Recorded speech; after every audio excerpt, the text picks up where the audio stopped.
너희 다른 복음을 따라가지 마라. 다른 복음을 따라가지 말 것을 지금 교훈하고 있습니다. 그러면 다른 복음이라 그랬으니까 다르지 않은 원래 있던 복음, 그 원래 있던 복음, 그 의미로 원복음이라고 표현하게 되면 우리 믿음의 성도들은 다른 복음을 따라가는 것이 아니라 원복음을 따라가는 그러한 무리들이 되어야 됩니다. 자, 그러면 복음을 따라간다. 좋은 말인데요. 복음이 무엇인가? 우리 익히 들어서 다 알고 있는 말이고 항상 쓰는 말이지만 정작 복음이 무엇입니까? 라고 물어보면 그게 뭐지? 이렇게 대답할 수도 있습니다. 물론 좀 우스갯소리긴 합니다만 예전에 그 포항에서 올라온 후배 하나가 있었는데 같이 기독교 동아리 활동 끝나고 식사를 하는데 식당에 가지고 메뉴를 적으면서 테이블마다 돌아다니면서 메뉴를 적었는데 저거 쓱 보니까 김치볶음 2개 이렇게 써놨더라고요. 김치도 볶음이냐? 그랬는데 김치는 볶음이고 자, 복음이 무엇인가? 복음이라고 하는 것은 우리가 생각하는 말 그대로 복된 소식 그렇게 말하죠. 그런데 복된 소식이라는 그 복음을 들어도 그 복음이라고 하는 말 자체가 우리에게 기쁨이 안 돼요. 그럼 이단의 소리가 아니고요. 복음이라고 하는 게 기쁜 소식이란 뜻인데 복음이라고 하는 말을 들었을 때 기쁘냐는 얘기예요. 저는 그렇지 않더라고요.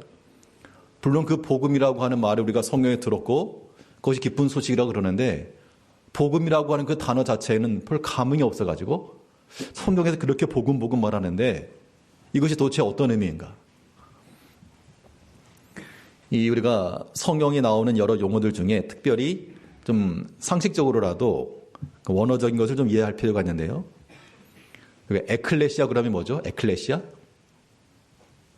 그러면 교회. 에크라고 하는 것이 아웃 오브란 뜻이고 칼리한 불러냈다. 그래서 세상 가운데서 불러냈다. 그게 교회란 뜻입니다. 그 에클레시아 그 용어 자체에 교회의 의미가 들어있죠. 이 복음이라고 하는 것은 유앙겔리온이라고 말하고 에반젤리온 그렇게도 들어보셨을 겁니다. 이 복음이라고 하는 이 유앙겔리온의 의미는 여기 좋은 소식이 있습니다 라고 하는 뜻이에요. 자, 그러면 복음이라고 말했을 때 여기 좋은 소식이 있습니다 라고 하는 뜻인데 그 자체로 의미가 있는가? 뉴스에서 어떤 앵커가 이렇게 말합니다. 지금 방금 들어온 속보를 전해드리겠습니다. 그리고 가만히 있고 끝나버리면 아마 항의 전화 받을 겁니다. 아니, 속보를 전해드린다고 그랬으면 분명 앵커는 말한 거예요. 속보를 전해드립니다. 소식을 전한 거죠. 그 듣는 사람은 뭘 기대하는 겁니까? 그 소식에 대한 내용을 기대한 내용. 그 기쁜 소식을 전합니다라고 했을 때도 마찬가지입니다. 복음이라고 하는 것도 여기 하나님께로부터 온 좋은 소식이 있습니다 라고 말했을 때 그래? 그럼 그 소식의 내용이 무엇입니까? 라고 하는 내용까지 우리가 이해해야 된다는 겁니다. 제1교회 특별법이라고 하는 거 들어보셨는지 모르겠습니다. 제1교회 특별법 그런 게 있다고 가정을 해보시고요. 그러면 제1교회 국회에서 제1교회 특별법을 만들었습니다. 저희가 소식을 전했죠. 좋은 소식입니다라고 하면서 제가 말한 겁니다. 제1교회 특별법이 만들었습니다. 그럼 그 자체로 좋아하지 않고 뭔데요? 그러시겠죠. 그 내용이 뭔데요? 내용을 알아야지 좋든 말든 할 거 아닙니까? 그 내용을 보니까 제1교회 다니는 성도님들은 그 연수에 따라 가지고 1년 다닌 사람은 1,000만 원, 2년 다녀서 2천만 원, 10년 다녀서 1억 준다고. 그러면 이거 땡큐. 그 법이 많이 실제로 있어가지고 그 소식이 전파되었을 때 제1교회 특별법이란 그 단어 자체가 의미가 있는 게 아니고 그 말의 내용을 보니까 이게 그런 거야? 너무 좋구나. 그런 것처럼 우리가 복음이라고 말할 때도 여기 좋은 소식이 있습니다. 그 소식은 그리스도께서 우리를 위해 죽으셨습니다 라고 하는 소식인데 그래? 그게 무슨 내용인데 예수가 죽었다라고 하는 것이 도대체 나와 무슨 상관인데 라고 하는 그 내용 가운데 들어가서 그 그리스도의 죽음이 나를 위한 죽음이요. 그 그리스도의 죽음이 나를 죄에서 구원하신 죽음이요. 그 그리스도의 죽음이 나를 하나님의 자녀로 만든 그 구원입니다. 라고 하는 내용이 함께 설명될 때, 아, 그래? 그러면 그리스도의 죽음이라고 하는 것, 나와 일면식도 없고, 나와 언어도 통하지 않을 그 옛적 시대에 살았던 한 사람의 죽음이 그런 의미야? 라고 하는 것을 우리가 이해할 때 그 복음의 의미가 있다라고 하는 겁니다. 오늘 본문에서 바울은 그가 전하였던 그리스도 예수의 십자가의 죽음과 이것이 너희의 구원을 이루었다라고 하는 구원에 관한 내용을 전했는데, 그런데 사람들이 그 복음을 따르지 않고 다른 복음을 따라갔다, 그렇게 말하고 있습니다. 이제 우리는 그 다른 복음 아닌 원복음, 하나님께서 우리에게 주신 좋은 소식, 그 좋은 소식을 우리가 붙들고 살아가야 한다는 겁니다. 그러면 우리 실천적 의미에서 다른 복음이 아닌 이 원복음을 따라 산다는 것, 이 내용적 측면이라고 하는 것은 우리 3장에 보면 나오니까 그때 다시 하시고, 이 원복음을 따라 산다는 것, 어떻게 사는 것을 가리키는가, 오늘 본 말씀을 통해서 살펴보도록 하겠습니다. 첫 번째로 생각해 볼 수 있는 것은, 우리 복음을 따라 산다라고 하는 것은 하나님의 부르심에 응답하는 겁니다. 하나님께서 우리를 부르셨습니다.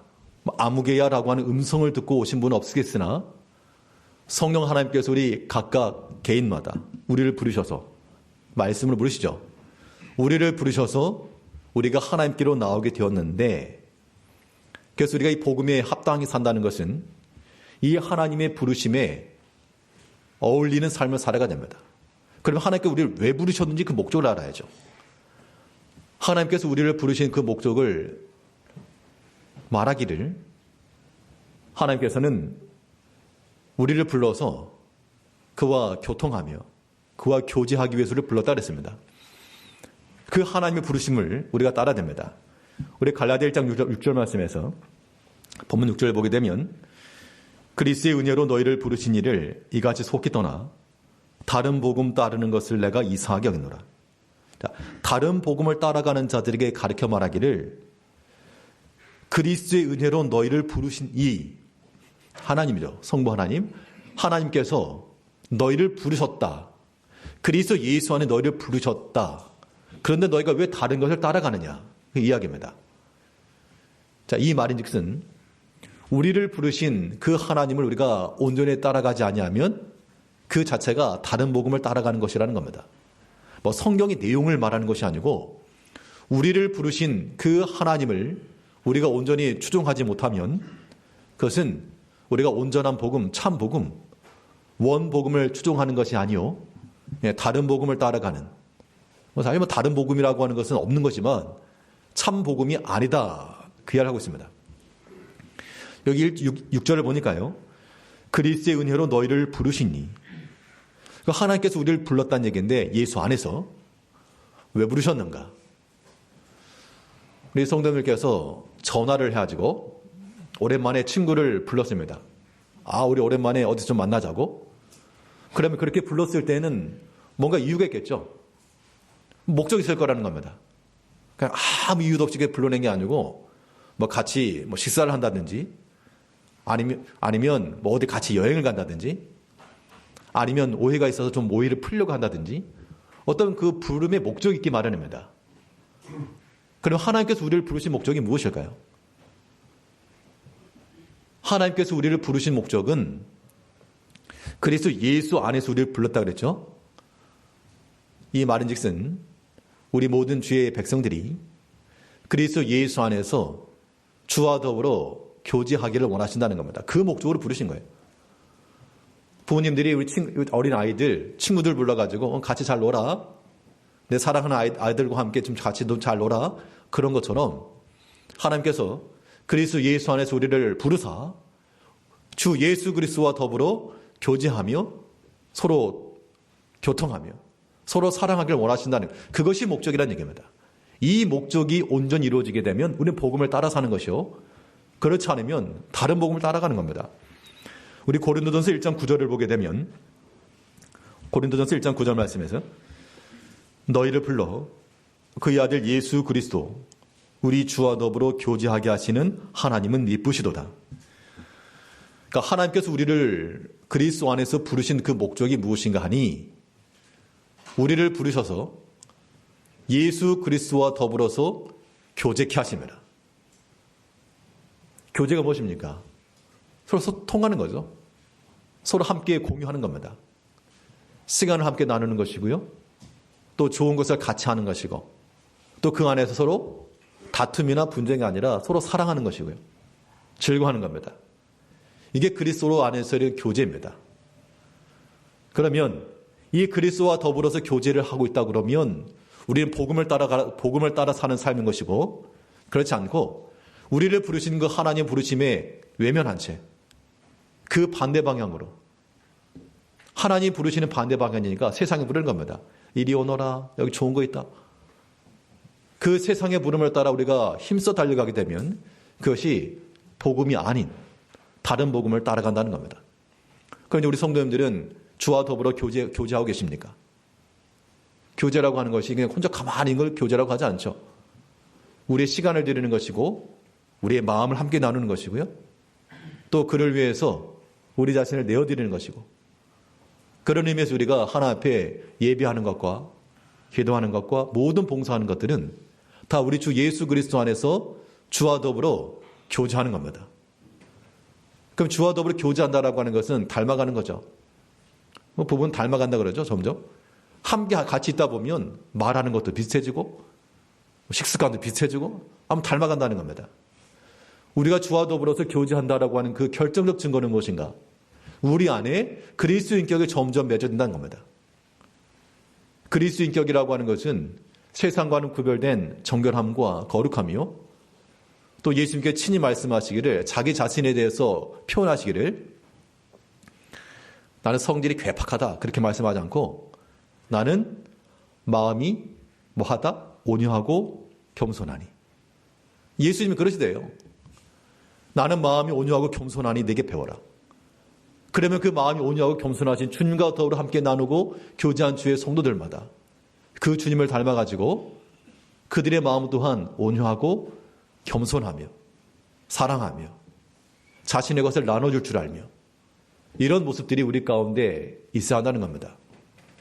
그런데 실상 우리 자신을 돌이켜보면 우리의 신앙의 연조가 무식하리만큼 오랫동안 주를 믿고 힘써 주를 위해서 수고하였다 하지만, 그러나 주를 닮은 모습이라고는 정말 가끔씩, 아예 없는 건 아닌데 너무나 간헐적이어서 연속성이 있었으면 좋겠다, 그런 생각이 드는 겁니다.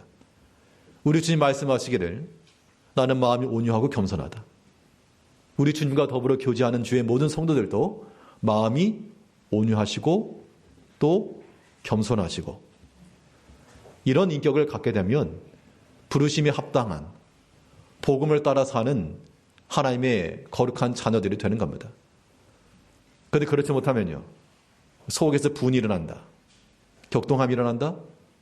그 자체는 예수님께서 물론 이 하나님 말씀대로 거하지 않는 자들 보시고 진노도 하셨지만, 그러나 예수님께서는 그런 자기를 위해서 다 인내하시고요, 다 받아주셨습니다. 이제 우리가 주를 닮은 자들이 되어서 이 복음을 따라 사는 자들 되기 위해서 우리 주 예수 그리스도와 더불어 교제하며 그리스도 안에서 우리를 부르신 이를 따라가는 것이 복음을 따라가는 겁니다.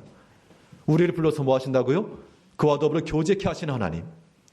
이제 우리가 날마다 시마다 모든 공간마다 우리 주와 더불어 함께 마음을 나누고 힘을 다하여 주를 위해 섬길 수 있는 주의 거룩한 성도님들이 되셔야 됩니다. 근데 이 하나님의 부르심에 대해서 우리가 하나님 우리를 불렀으면 따라가면 되는데, 오늘 본문을 보니까 이 갈라디아에 있는 교회 성도들이 어떻게 했는가 하면 떠났다라고 말, 떠나갔다. 왜 떠났을까? 그 이유를 한번 우리가 봐야 됩니다. 왜 떠났을까? 각 직장 다니신 분들, A라는 직장에서 B라고 하는 직장으로 이직할 때가 있죠. 그럼 이직하는 경우에 어떤 경우 이직하십니까?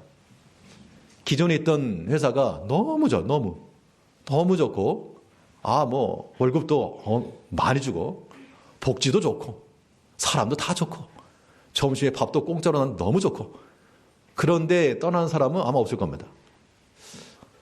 아마도 이 옮기려고 했을 때에는 그 전에 있었던 무엇인가 어떤 결핍이나 혹은 부족함이 보이기 때문에 여기 더 이상 있는 것보다도 저 B라고 하는 곳에 가는 게 낫겠다 라는 판단이 들 때 그때 떠나는 겁니다.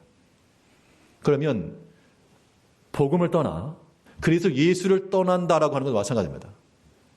하나님 우리를 부르다 그래도 뭐 하나님과 뭐건 간에 그 부르심에 우리가 인내하지 못하고 우리가 쉽게 엉덩이를 가볍게 한다라고 하는 것은 하나님 안에 있는 즐거움과 기쁨과 만족보다 그 반대편에서 부르는 그 세상의 미혹과 유혹이 더 크다는 겁니다. 그래서 우리가 하나님의 부르심에 온전히 응답하는 삶을 살기 위해서는 주 안에서 온전히 인내하셔야 됩니다. 하나님의 때까지요. 오늘 본문 6절을 다시 보시면 그리스도의 은혜로 너희를 부르신 이를 이같이 속히 떠나 다른 복음 따르는 것을 내가 이상하게 여기노라. 그러니까 속히 떠났다. 떠났던 것도 그냥 떠나는 게 아니라 속히 떠났다라고 표현했는데요. 우리가 사람의 생각을 가지고 그리스도 예수를 떠난다라고 하는 것, 물론 사람이 있는 모든 환경이라고 하는 것은 뭐 좋은 곳이 있으면 갈 수 있습니다. 그러나 복음 안에서 우리가 하나님을 떠난다는 건 상상할 수가 없죠.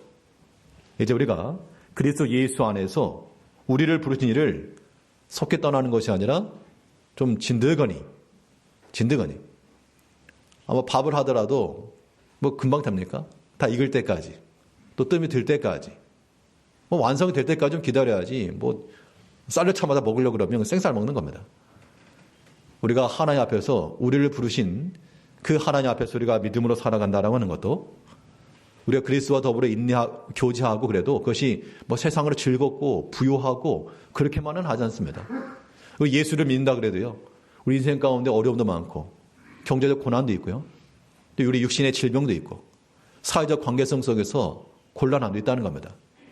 그런 상황 가운데서 이걸 해결하기 위해서 하나님을 떠나 사람의 생각과 방법을 가지고 취하겠다라고 속히 떠나면 그것이 하나님의 부르심에 응하지 않는 것이요. 다른 복음을 따라간다는 겁니다. 우리가 인내한다 할 때는 끝까지. 그러면 인내를 언제까지 할 것인가? 그 얘기인데요. 언제까지 우리가 인내하고 참을 것인가? 왜 그런 경우 많이 있잖아요. 우리가 이제 참는 경우가 있는데, 근데 언제까지 참아야 되지? 근데 언제까지 저런 꼴을 봐야 되지? 그런 경우가 가끔 있으시죠? 그러면 그에 대한 답이 성경에 나와 있습니다. 자, 여러 성도님들이 인내를 하시는데, 언제까지 인내하실까?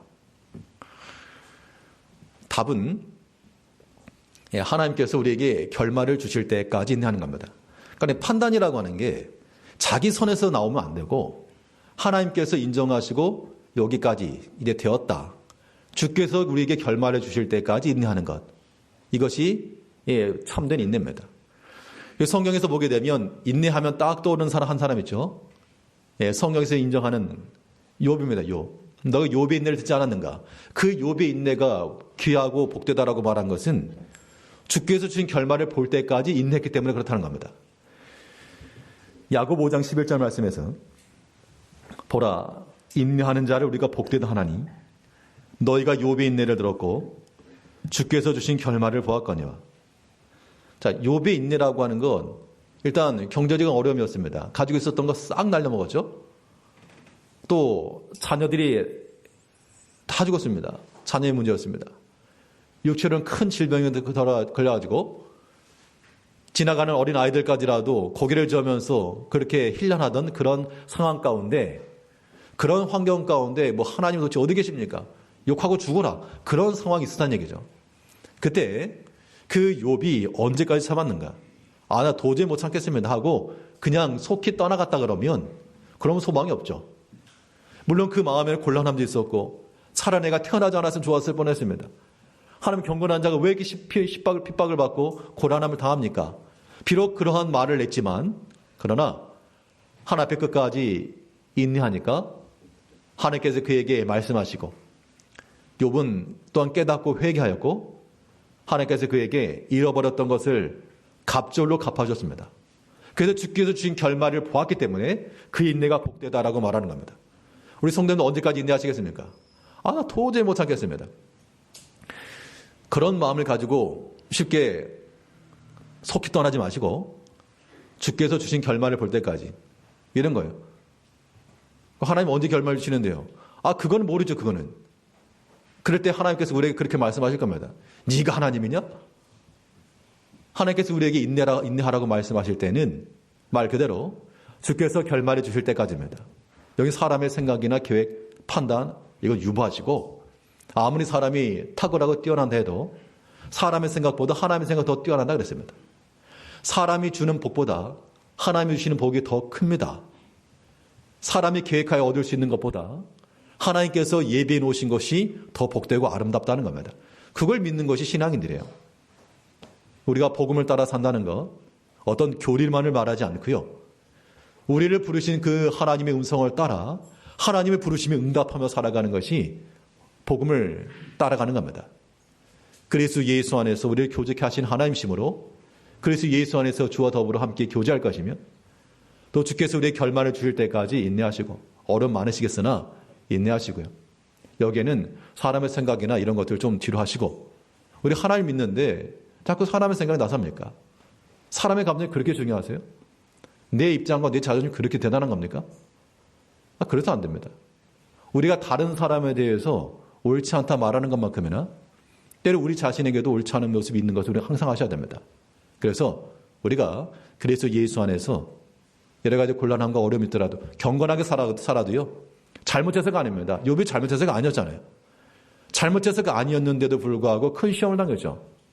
그런데 주께서 결말 주실 때까지 인내하니까 하나님께서 그 노년에 있어서 은혜와 복을 베풀어 주신 겁니다. 우리 그거 믿고 나가시자는 얘기죠. 복음을 따라 산다는 거, 하나님 부르심에 응답하며 사는 것입니다. 이 한 주 동안에도 우리 주와 더불어서 그 음성에 뒷걸음치지 마시고 주의 음성에 앞걸음질하여 주와 함께 교제하며 살아가시는 우리 성도님들 되시길 바라겠습니다. 둘째로 다른 복음이 아닌 원 복음을 따라간다는 것.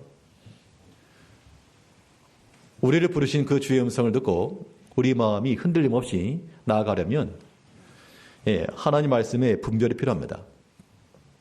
하나님 말씀 옳게 분별하는 게 필요한 겁니다. 하나님 말씀 옳게 분별하게 되면 어떤 결과가 임하게 되는가 하면 우리 마음 사람의 심령이 두려워지는 것이 아니고 평안해집니다. 시험을 본 학생이요. 수학 문제를 풀었는데 10문제를 풀었습니다. 근데 내가 공부했던 것에 딱 대입해 보니까 답이 딱딱 나와요. 아, 이거 1번의 답 2번이네. 아, 2번의 답은 마이너스 2네. 답이 딱 나오게 되면 시험이 끝나고 나도 결과가 나오기 전까지 두려운 게 아니고 빨리 나왔으면 좋겠다. 기다려지는 겁니다. 왜냐하면 내가 답에 대한 확신이 있으니까. 근데 확신이 없으면 안절부절하는 겁니다. 시험 결과 안 나왔으면 좋겠다. 뭐 그런 마음이 드는 거죠. 우리가 여러 가지 고난과 시험을 당할 때 하나님의 말씀을 우리가 명확히 깨닫고 알고 있으면 우리는 그 상황 가운데서 우리 심령에 평안을 먹게 된다는 겁니다. 그래서 우리 성도님께서 하나님의 말씀 옳게 분별하는 것이 중요한 이유는 그 말씀 우리를 붙잡아주기 때문에 우리 마음이 흔들리지 않고 요동하지 않고 교란되지 않고 마음의 평안을 얻는다는 겁니다. 하나님의 말씀 옳게 분별했다는 증거는 그 심령의 평안함이 있어요. 오늘 보면 7절을 보게 되면 다른 복음은 없나니 다만 어떤 사람들이 너희를 교란하여 그리스도의 복음을 변하게 하려 합니다. 다른 복음을 따라가는 자들은 그 마음이 교란되고 요동되어서 흔들렸다 그 얘기입니다. 근데 원 복음을 따라간 백성들은 그 말씀이 명확하기 때문에 그 어떤 시험에서라도 요동하지 않고 흔들리지 않고 견고했다는 겁니다. 근데 시험이라고 하는 것도 그의 마음을 해치지 못하고 흔들지 못했다 그런 얘기입니다. 그럼 내가 복음을 따라가고 있는지 거기서 조금은 비껴나는지 어떻게 할 수 있는가? 우리 성도님들 지금 심령의 상태를 한번 보시라고요. 세상은 믿지 않는 세계는 우리 원수 사탄은 우리의 마음 흔듭니다. 어떻게 해요? 열매 맺지 못하도록. 이거 뭐 가을 태풍 올라가지고 따기 전에 다 떨어져 버린 낙과하게 되면 이거 다 손해죠. 우리가 아무리 오랫동안 말씀을 듣고 기도하고 봉사하고 주를 위해 수고했어도요. 결과적으로 열매가 과실이 맺혀야 되는데 이 과실이 맺혀질만 할 때 한번 흔들어가지고 똑 떨어지게 한다는 겁니다. 우리가 그런 데 흔들리지 않으려면 주의 말씀 가운데 우리가 온전히 붙들려 있어야 됩니다. 바꿔야 돼요. 흔들림이 없이. 우리가 주 안에서 나 이제 좀 게을러 볼까? 그런 마음이 들면 안 되는 거죠. 주 안에 충성하는 마음을 가져야 되고, 주 안에 사랑하는 마음을 가져야 되고요. 또 인내하는 마음을 가져야 되고. 하나님께서 우리 마음 가운데 말씀을 주시면 그 말씀이 우리로 하여금 흔들릴 뻔했는데 잡혀야 됩니다. 오른쪽으로 넘어가려고 그랬는데 잡혀야 됩니다. 내가 좀 불충성하려고 그랬는데 돌아와야 됩니다.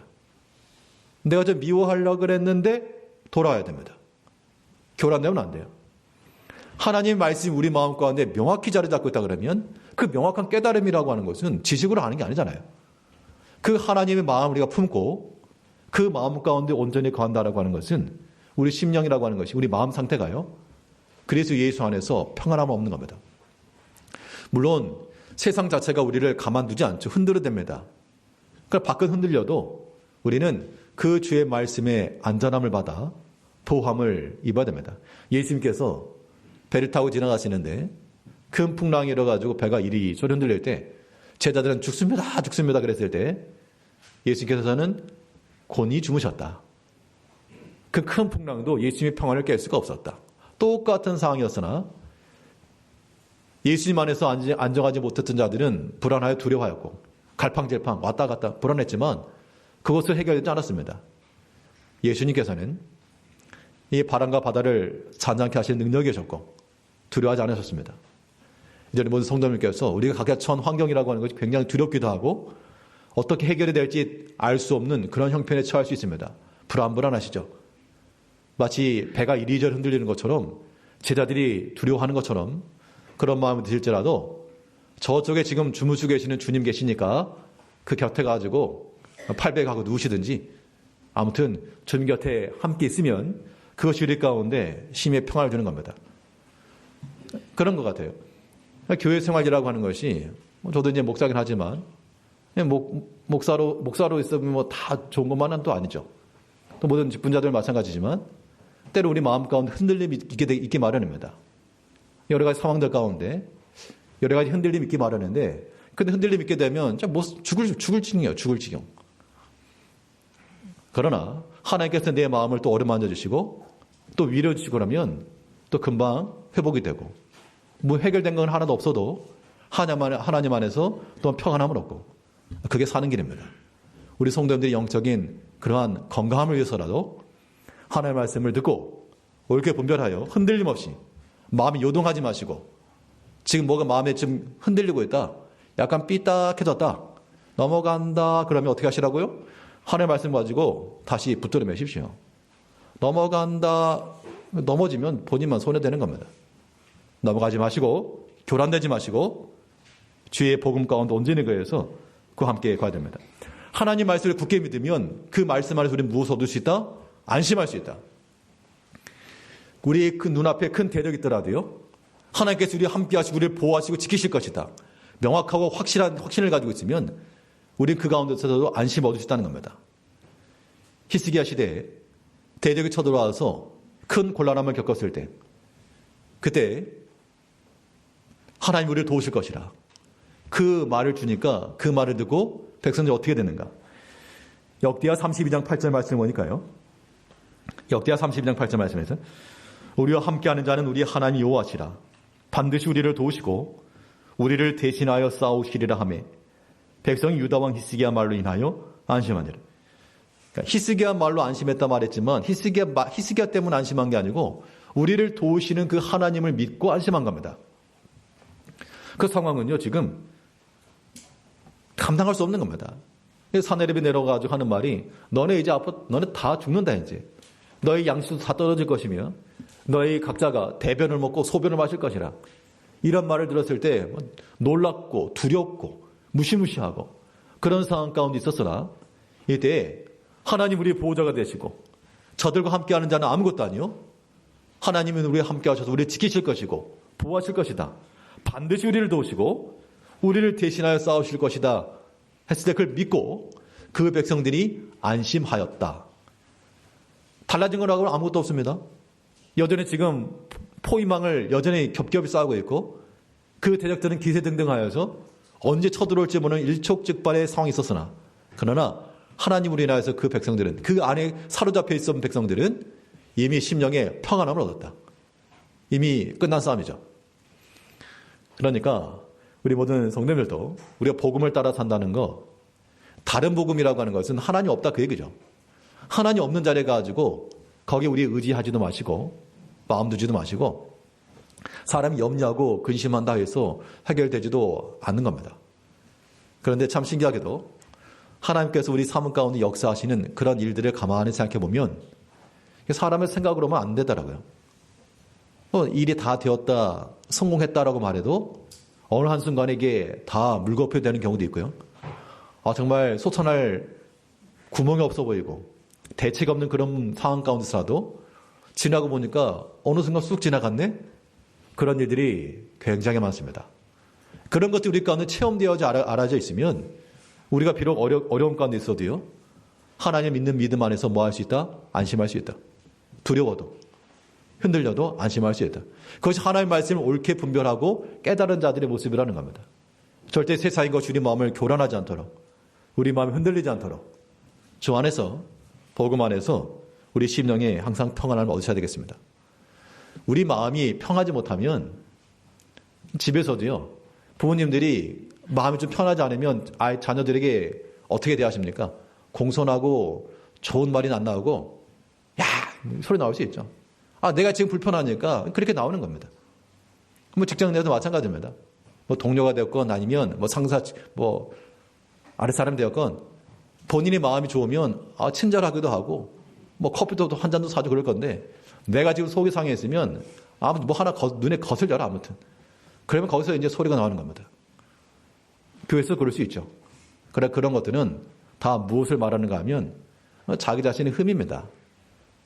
우리가 하나 앞에서 복음을 따라 산다라고 하는 것은 하나님의 말씀이 우리 마음을 사로잡아서 흔들리다가도 이거 계속 흔들리는 상태가 아니고 고정이 돼야 됩니다. 오른쪽으로 넘어가려고 그러면 다시금 왼쪽으로 우리를 붙잡아주는 그의 말씀에 의해서 경고해 주셔야 되고요. 그래서 그 하나님의 말씀에 의해서 그렇게 회복이 된다 그러면 복된 겁니다. 하나님께서 그만큼 사랑하시는 거예요. 이제 우리가 마음에 철벽을 치지 마시고 마음을 여는 게 중요합니다. 오픈하셔야 됩니다. 하나님 앞에서 마음을 여시고요.